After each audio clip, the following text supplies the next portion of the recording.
வணக்கம் friends, welcome to my channel. இன்னைக்கு நம்ம ஒரு கலர்ஃபுல்லான ஸ்வீட் ரெசிபி பார்க்க போறோம். அதுக்கு தேவையான பொருட்கள்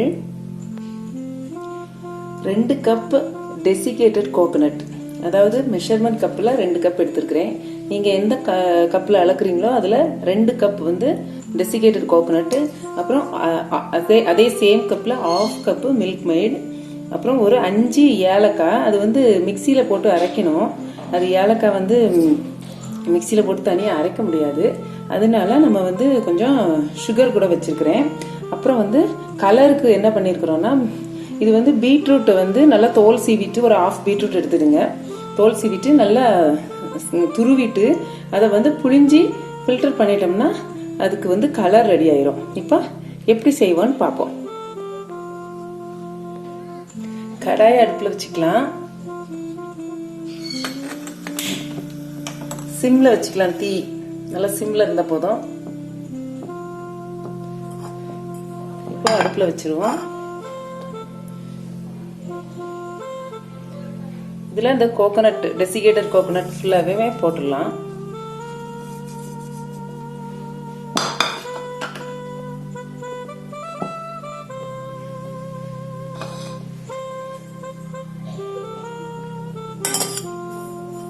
இதுல அந்த 1/2 கப் மில்க் மெய்ட ஆட் பண்ணிக்கணும்.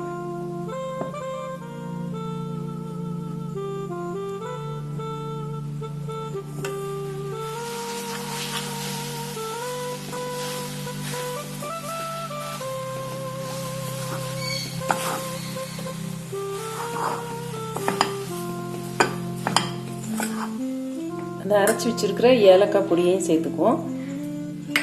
நல்லா மிக்ஸ் பண்ணிக்கணும். இது வந்து 10 மினிட்ஸ் ஆகும், அவ்வளோதான். சட்டு புட்டுன்னு முடிச்சிடலாம்.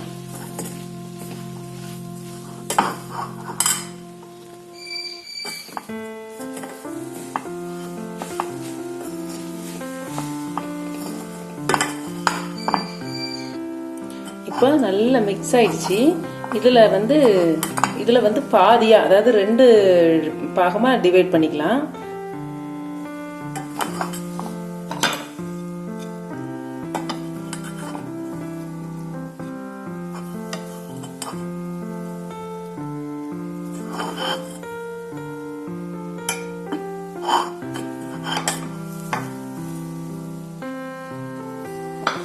இதுல இப்போ கலர் ஆட் பண்ணிக்கலாம். இது வந்து 2 டேபிள் ஸ்பூன் அளவு இருக்கு கலரு. இதுல வந்து பீட்ரூட்ல பச்சை வாசனை வரும், அந்த மாதிரி எல்லாம் ஒண்ணுமே நினைக்க வேண்டாம். ஏன்னா ஏலக்காய் இருக்கிறதுனால அந்த பச்சை வாசனை வந்து நமக்கு தெரியாது. 2வது வந்து நம்ம வதக்கி தான் எடுக்கிறோம், அதனால பச்சை வாசனை ஒண்ணுமே தெரியாது.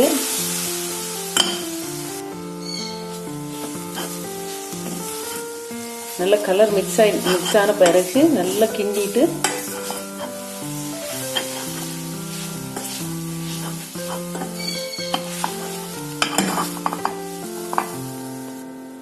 இப்போ நல்லா மிக்ஸ் பண்ணியாச்சு.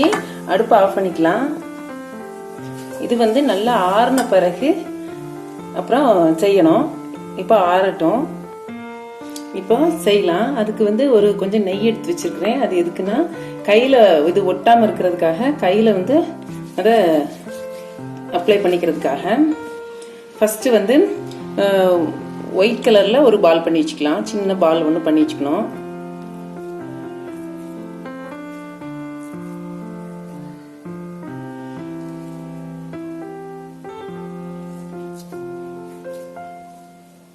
இது கொஞ்சம், அதை விட கொஞ்சம் அதிகமா எடுத்துட்டு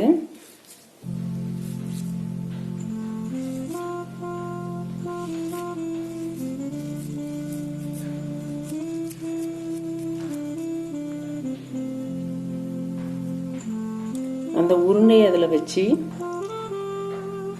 இதை பேக் பண்ணிடணும்.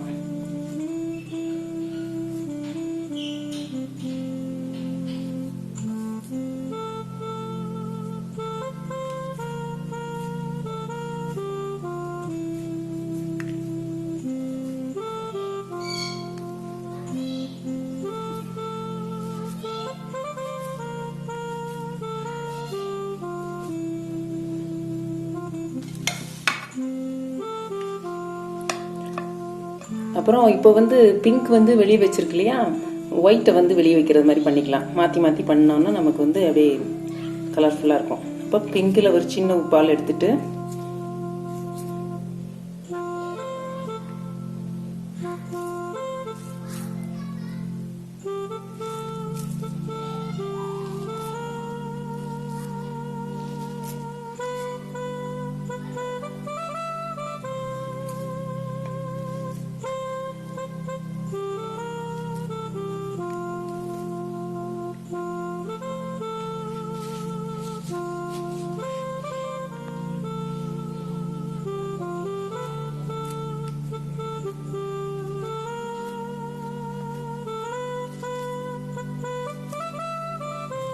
இது செய்கிறதுக்கு ஒரு 10 மினிட்ஸ்க்குள்ளே தான் ஆகும்.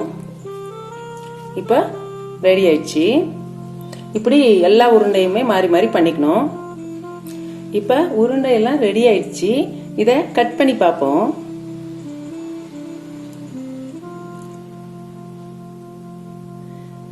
பாருங்க, இந்த மாதிரி சூப்பராக இருக்கும். அதே மாதிரி டேஸ்ட் கூட நல்லா இருக்கும். இதில் வந்து நம்ம எந்த கலரும் ஏதோ ஆட் பண்ணலை. இந்த பிங்க் பால் செய்து பார்த்துட்டு கமெண்ட் பண்ணுங்க. ஓகே, புதுசாக பார்க்குறவங்களா இருந்தால் சப்ஸ்கிரைப் பண்ணுங்க. Thank you friends.